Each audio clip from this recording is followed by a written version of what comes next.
ఎర్ర ఎర్ర పారాని పెట్టి మమ్ము పాలించగా వచ్చే గంగోరేణుకా తల్లి ఉల్లా కుసిర కట్టి ఉల్లోకి వచ్చనమ్మా కలారి పూలు పెట్టి కాతరులు తెచ్చనమ్మా తంగేరు పూలు పెట్టి కంకాణ దూకేనమ్మా ముక్కు ముక్కెర పెట్టి ముల్లోకాల మీదనమ్మా ముందార చూడంగా మున్నూరు కన్నులమ్మా ఎనకాల చూడంగా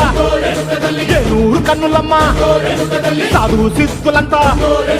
సాగిల బట్టరమ్మా మహారాజు రాజులంతా మొగారిల్లిరమ్మా కోరిక కోరంగా రంగులు పూసినాము ఆశలు తీరంగా ఏషాలు వేసినాము నీకన్నా పెద్ద దిక్కులో కాన ఎక్కడుంది నైవేద్యం ఎట్టంగా మా కాడ ఏమిటుంది మనలన్నీ అలకించి వరమీయవే తల్లి కన్నా బిడ్డలను కాపాడవే తల్లి